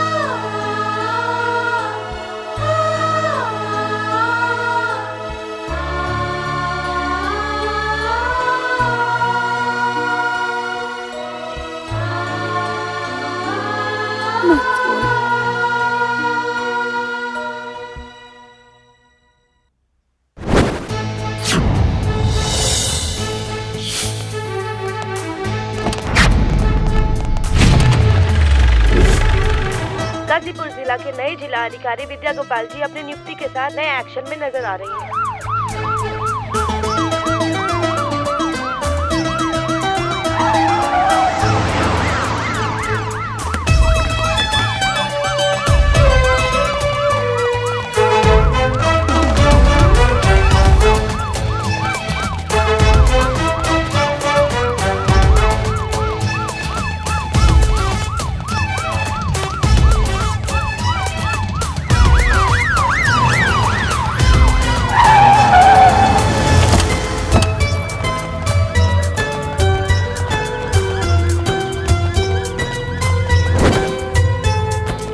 कदय संभव के संभव तू हिम्मत के हथियार से हार के आगे जीत हो केला हारो न कबो हार से तू अखियन के नींद भगा दो नहीं चेतना दिल में जगा दो जीवन के ये लक्ष्य बना के मंजिल ऊपर चढ़ा तू लड़की हाउ लड़ा दहेज लेकर शादी करेगा? सर मैं नहीं, मेरे पिताजी। सर प्लीज अरे अब बेटा का गलती नहीं है सर साहब। हम आप करेंगे, हम बतिया लेंगे आपसे।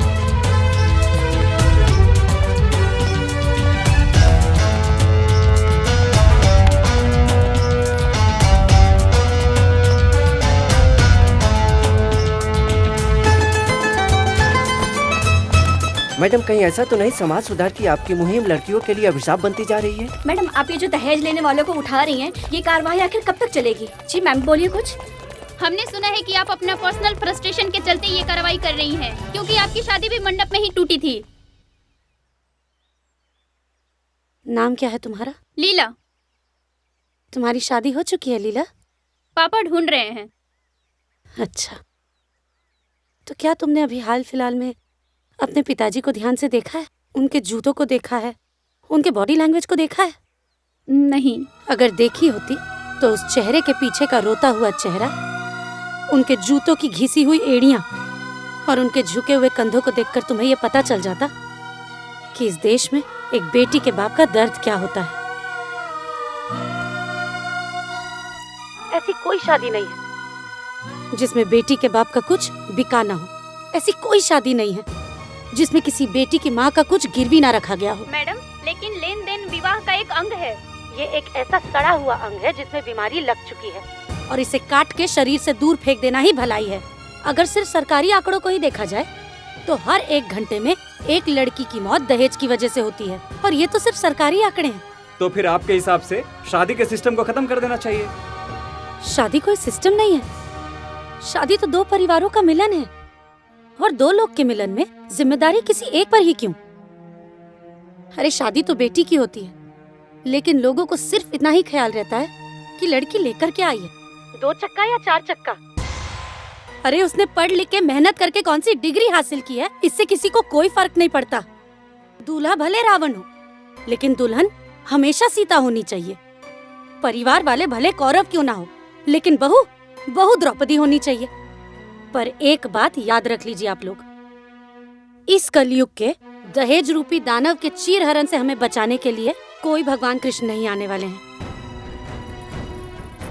हम सबको ही एक दूसरे के लिए कृष्ण बनना पड़ेगा।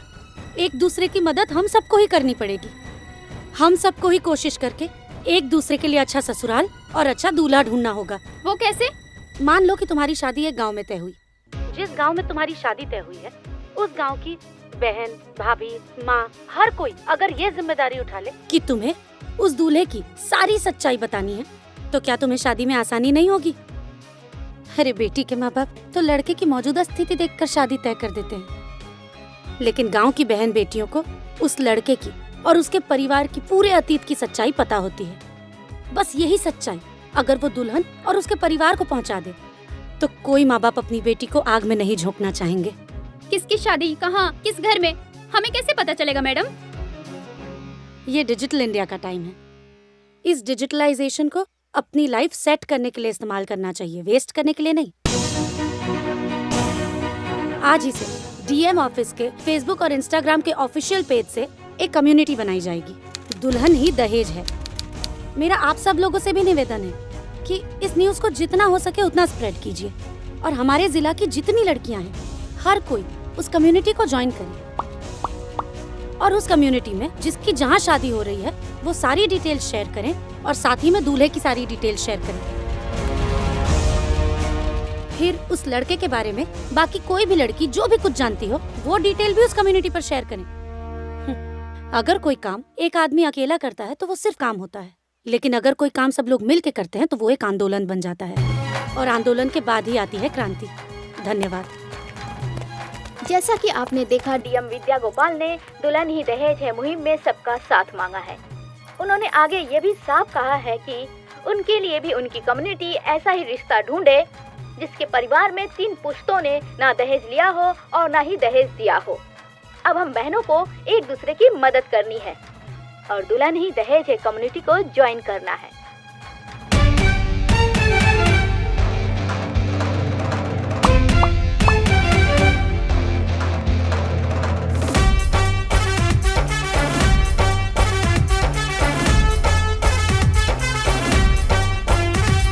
मंडप में सजती है दुल्हन, फेरा में बढ़ती है दुल्हन, डोली पे चढ़ती है दुल्हन, ससुराल को भरती है दुल्हन।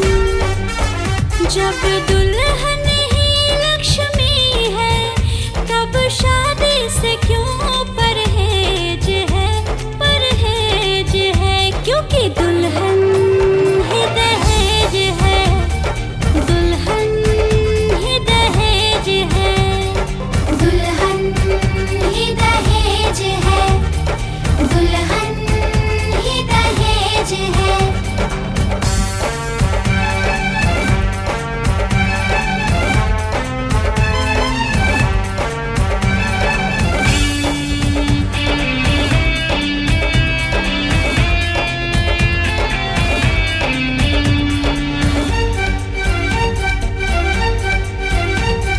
चल पड़ी है आंधी रुकेगी नहीं, हाँ हाँ रुकेगी नहीं।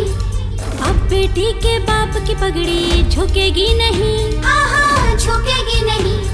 सबकी सेवा करती दुल्हन, फिर क्यों तिल तिल मरती दुल्हन, हर मुश्किल से लड़के अग्नि परीक्षा से गुजरती दुल्हन।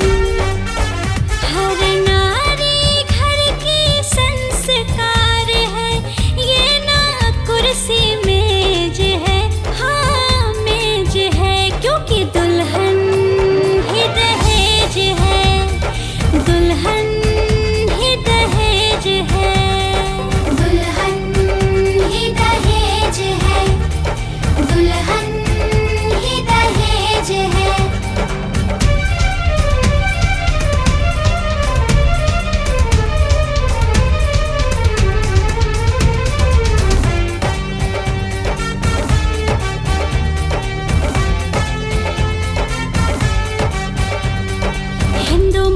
सिख ईसाई मसला है ये सबका, हाँ मसला है ये सबका।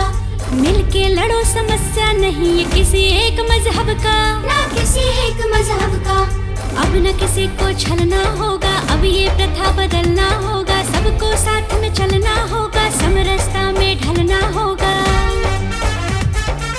समझो ना अभिशाप है बेटी, बेटी है अपने घर की शान, घर की शान।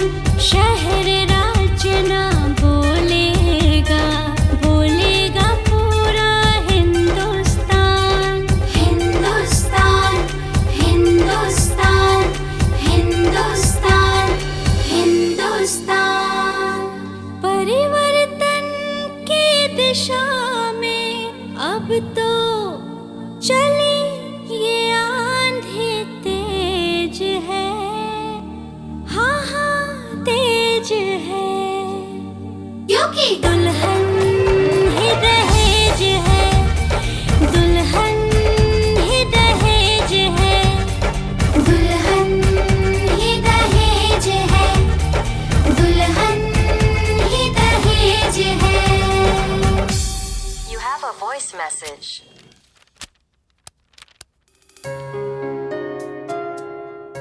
मैडम मैं नाजिया, मैंने आपको थैंक्स बोलने के लिए मैसेज किया है मैम। मैम अगर आप उस दिन सही समय पे नहीं आती तो आज शायद मेरी जिंदगी बर्बाद हो चुकी होती। सही समय पे पहुंच के आपने मेरी जिंदगी बर्बाद होने से बचाई। और अब ऐसा हो गया है कि मेरे पापा की भी आंखें खुल गई हैं और वो चाहते हैं कि मेरी किसी अच्छे लड़के से शादी हो। और अब मेरे घर वाले चाह रहे हैं कि मेरी एजुकेशन अच्छे से कंप्लीट हो और फिर मेरी शादी हो। Ma'am thank you so much ma'am, thank you so much. Madam sign.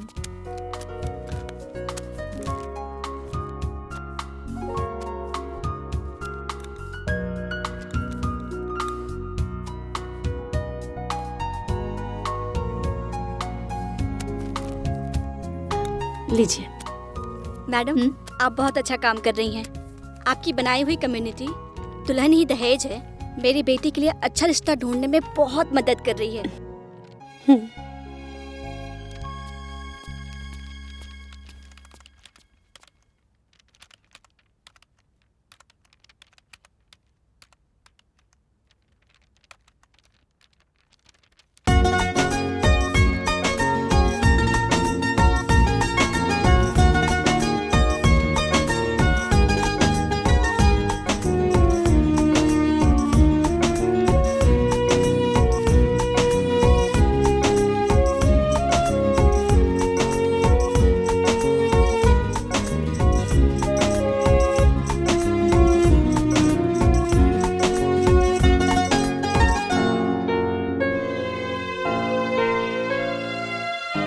बस इक्के हमार अरमान बा।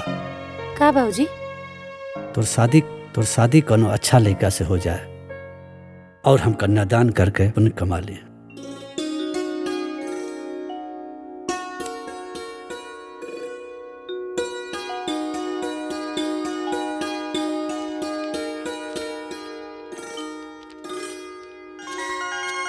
हेलो जी, क्या मेरी बात राकेश जी से हो रही है?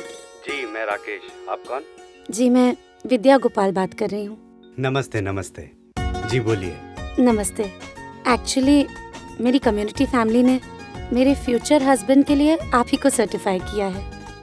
अरे वाह, कम्युनिटी सर्टिफिकेशन। वैसे मैम आपने ये जो मुहिम चलाया है ना, बहुत ही सही है। #दुल्हन ही दहेज है, हर जगह ट्रेंडिंग है। मैंने जब अपने डिटेल्स भेजे थे मुझे तो खुद भी यकीन नहीं था कि आपकी कम्युनिटी मुझे अप्रूव करेगी। Anyway thanks. तो क्या मैं ये पक्का समझूं? ओके समझूं? आप ये ओके है या नहीं ये तो मेरे माता पिता ही बता पाएंगे। क्यों ना आप अपनी फैमिली को लेके मेरे माता पिता से बात कर लें। 100%। अभी मैं ये खुशखबरी अपने फैमिली को देता हूँ। बाय।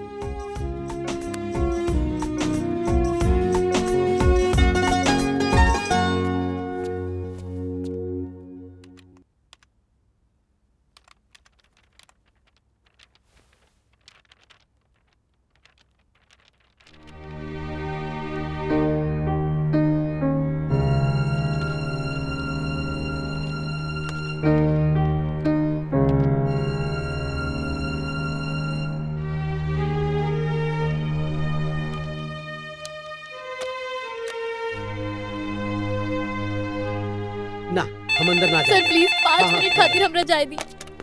हेलो राम सिंह जी। जय हिंद मैडम। जय हिंद। नीचे कुछ प्रॉब्लम है क्या? हाँ मैडम, एक औरत है ना आपसे मिलने के लिए बहुत जिद कर रही है। मैडम मुझे जरूरी बात करनी है आपसे। मैडम प्लीज मुझे आपसे मिलना है मैडम। अच्छा ठीक है, उसे अंदर भेजो। जी मैडम, लेके आते हैं मैडम अभी। ये जी गेट खोलो जल्दी। आइए चलिए।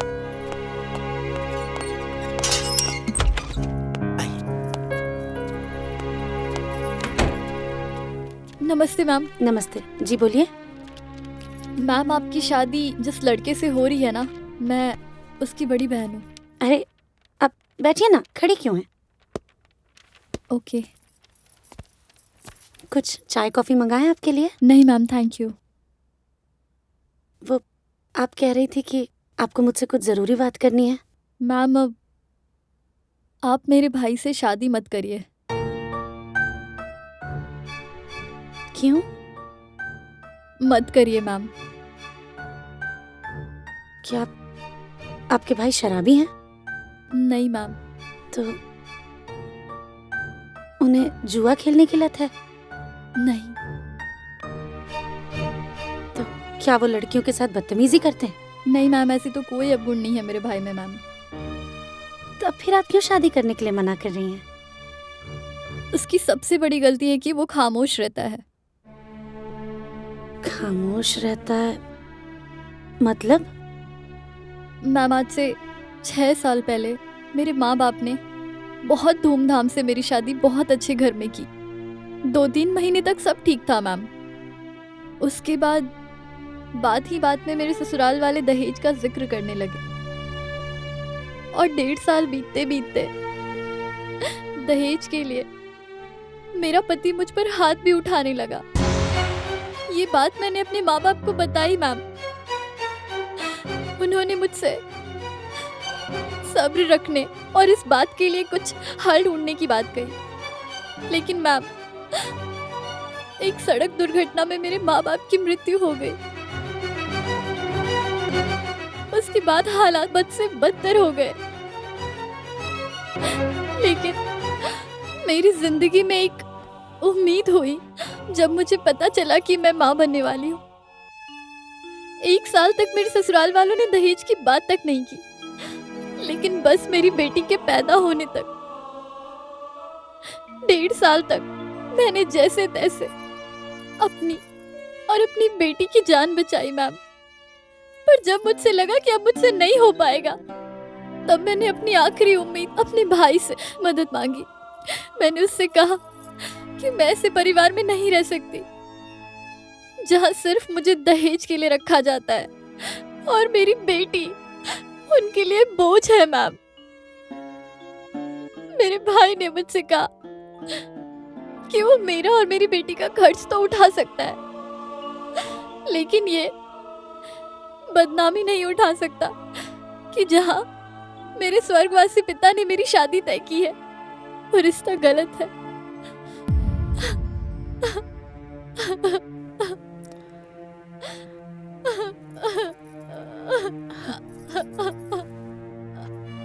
प्लीज शांत हो जाइए।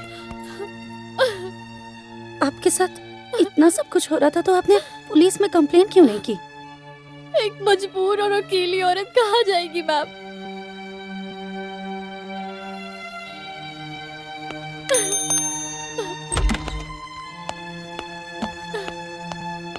जय हिंद मैडम। जय हिंद। इनकी कंप्लेन लिखिए और 498 के तहत जितने भी केसेस बना सकते हैं उतने केसेस लगाकर इनके ससुराल वालों को अंदर करिए। जी मैडम।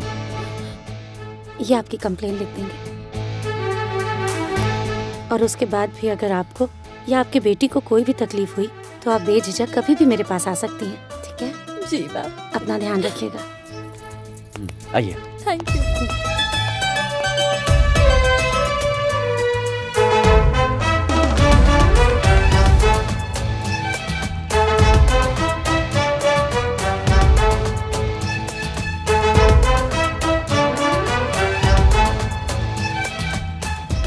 हेलो जी, मुझे कुछ जरूरी बात करनी है आपसे। आपने इतना अर्जेंट क्यों बुलाया? कोई जरूरी काम था? मेरी कम्युनिटी फैमिली में हमारे जिले की लगभग सारी बहनें जुड़ी हैं और वो हर बहन एक दूसरे के सपोर्ट में खड़ी रहने को तैयार है। लेकिन आप कैसे आदमी हैं? आप आदमी होके अपनी ही बहन के सपोर्ट में खड़े नहीं हो पाए। आपके जैसा डरपोक और स्पाइनलेस इंसान मुझसे तो क्या किसी भी लड़की से शादी करने के लायक नहीं है। अगर आप में थोड़ी सी भी समझ बाकी है तो जाइए और जाकर अपनी बहन का साथ दीजिए। 6 साल तो उसने जिल्लत भरी जिंदगी जी है, कम से कम अब तो वो और आपकी भांजी स्वाभिमान से जी सके। अब प्लीज जाइए।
हेलो सर।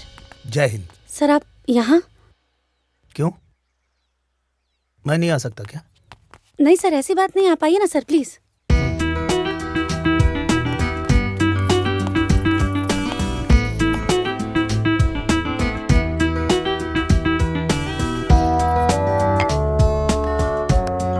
कमाल कर दिया आपने। दुल्हन ही दहेज वाला जो आपने मुहिम चलाया है ट्रेंड करने लगा है। जहां देखिए बस उसी की चर्चा हो रही है। अगर आप ही की तरह हर जिले पे डीएम हो जाए तो बदलते भारत की तस्वीर हम लोग जल्दी देख पाएंगे। थैंक यू सर। हाँ, एक बात और विद्या जी, आप भी अब दुल्हन बनने की तैयारी कर लीजिए, क्योंकि आपकी शर्त के अनुसार मैंने वो फैमिली ढूंढ लिया है जिसमें 3 पुश्तों में ना कभी किसी ने दहेज लिया है और ना दहेज दिया है, और वो फैमिली आपके सामने है। हाँ बिटिया, जब हम ब्याह कैनी बिना दहेज के, लेकिन आज तक हमरा मान सम्मान में कोई भी कमी ना आई। सही न दुल्हन? सही कहानी अम्मा। हम तो अपना आपके बहुत सौभाग्यशाली समझिला कि ऐसन खानदान में हमार शादी भई। 1 रुपया भी दहेज ई खानदान में ना लिहल जाला और ई खानदान के बहू बेटी के इतना मान सम्मान दिहल जाला। शायद ही कोनो खानदान में ऐसन बेटी बहू के सम्मान दिहल जात हुई। सासू माँ बिल्कुल सही कह रहल बानी। हमके तो अपने ससुराल में अइले बस कुछ ही साल भइल, लेकिन ई कुछ साल में हम पूरी जिंदगी की खुशियाँ पाले ले बानी। हमके ई घर में बहू से ज्यादा बेटी के जैसन इज्जत और सम्मान मिलेला, और हम भी बिना दहेज के ही ससुराल में आइल बानी। और हम दुल्हा के छोट बहन है। वैसे हम जब शादी करब ना तो बिना दहेज के करब। बाकी लड़का के बा?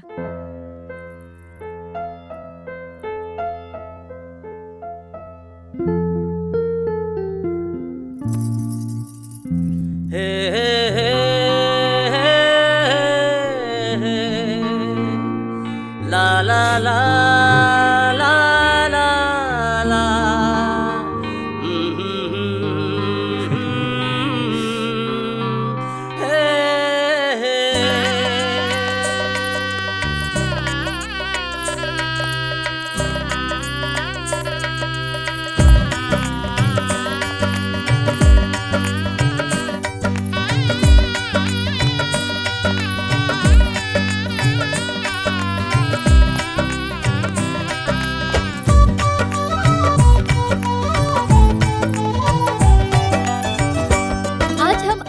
विद्या गोपाल की शादी गृह सचिव विवेक कुमार जी के साथ डायरेक्ट लाइव दिखा रहे हैं। विद्या जी तो शादी के बंधन में बंध गयी, लेकिन उनके चलाए हुए मुहिम दुल्हन ही दहेज है को आगे बढ़ाना है। एक दूसरे का साथ देते हुए समाज में दहेज रूपी दानव को खत्म करते हुए हमें दहेज मुक्त भारत बनाना है। क्या आप हमारा साथ देंगे?